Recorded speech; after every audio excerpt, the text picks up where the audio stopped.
Bonjour à tous. Avant de vous faire ma sélection pour le Quintet qui court demain à Toulouse, petite dédicace à mes abonnés et mes nouveaux abonnés dans tous les pays et partout dans le monde. Merci à vous de me suivre et continuer. Ma sélection pour demain. En première position, je vois le numéro 5. Messieurs, dames, ne prenez pas compte de ces deux dernières disqualifications, car le cheval a horreur de volter à gauche. C'est un pur droitier, spécialiste de la corde à droite. Et croyez-moi, pour information, lors de son avant-dernière course dans un meilleur lot que celui-là qu'il affronte à Toulouse demain, il partait avec... C'est David Thomas qui le montait. Il partait à 2,8 contre 1. Donc s'il partait à cette cote-là, c'est que le cheval est un bon cheval. Et croyez-moi, je sais de source sûre que l'entourage a visé cette course de longue date. Et oui, c'était noté sur les tablettes, car c'est un pur droitier. Et le lot qu'il affronte à Toulouse demain, franchement, est plus faible. Donc messieurs, dames, croyez-moi que Mathieu Abrivard va le faire partir. Et moi, je le vois gagnant, car il a une sacrée pointe de vitesse.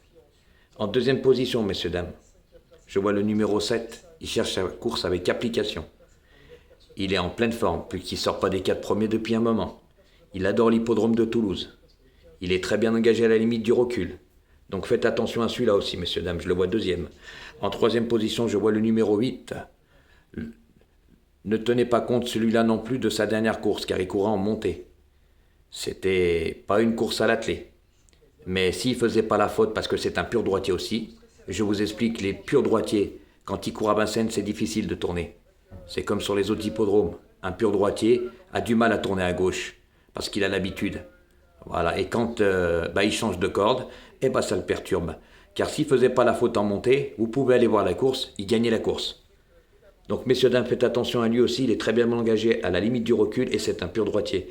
Il y a plein de chevaux dans ce cas-là que c'est des purs droitiers dans cette course. Donc faites attention, et il a couru de bien meilleurs Rio que le lot qui va affronter demain à Toulouse. En quatrième position, messieurs, dames, je vois le numéro 6. Il reste sur une disqualification. Lui aussi, c'est un cheval fautif. C'est un bon droitier. Il a couru de bons lots. Mais pour moi, je le vois plus placé, car c'est un cheval fautif. Et je pense qu'Alexandre Abrivard va le cacher et le faire finir. Pour ça que je l'ai mis en quatrième position.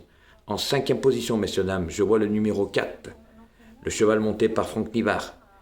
Si Philippe Dojard a fait appel à Franck Nivard, c'est qu'il a cette petite idée derrière la tête. Mais il n'a pas couru de sacré lot. Il reste sur une victoire.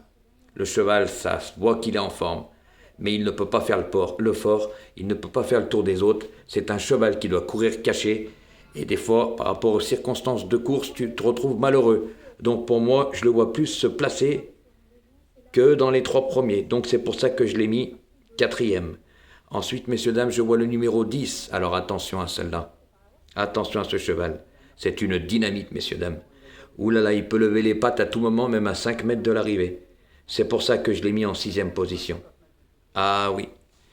Et il y a un autre cheval de son écurie, c'est le numéro 13. Donc je continue de vous parler du 10. C'est un pur droitier, il a couru de bons lots, mais c'est une dynamite, je vous le redis. Attention, danger, il peut lever les pattes à tout moment. Ensuite, messieurs, dames, je vois en septième position le numéro 13.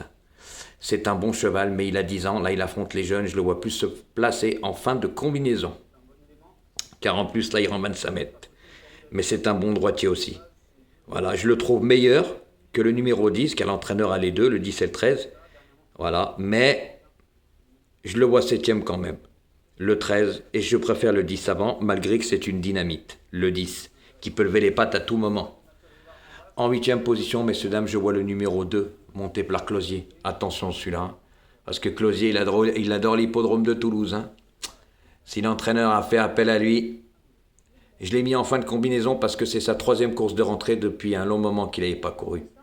Donc, il peut rentrer à Bellecote, mais je le vois plutôt aussi celui-là en fin de combinaison, car il affronte des plus jeunes. Voilà. Et pour finir, messieurs, dames, ce n'est pas un lot parisien, hein, c'est un lot à 35 000 euros. Donc je vous dirais pas que c'est des chèvres parce que dedans il y a 2-3 bons chevaux, hein, comme le numéro 5, comme le numéro 7, comme le numéro 8. Voilà, pour moi, il y a quelques chevaux qui sont bons, mais c'est un lot de faible facture, comme on dit. Donc faites attention, il peut y avoir des surprises, surtout qu'il y a des chevaux qui sont fautifs. Mais je vous ai expliqué chaque cheval avec les arguments et les explications. Voilà, mais faites attention parce que c'est tous des purs droitiers, hein, la plupart. Hein. Ils aiment tous la corde à droite. Donc ne prenez pas en compte leur disqualification. C'est Jojo Prono 69 qui vous le dit. Donc messieurs, dames, n'oubliez pas de me mettre un pouce pour me donner de la force. Si vous n'êtes pas abonné à ma chaîne, de vous abonner. Et n'hésitez pas à partager. Merci à vous et bonne chance à vous, messieurs, dames, et bonne fin de soirée.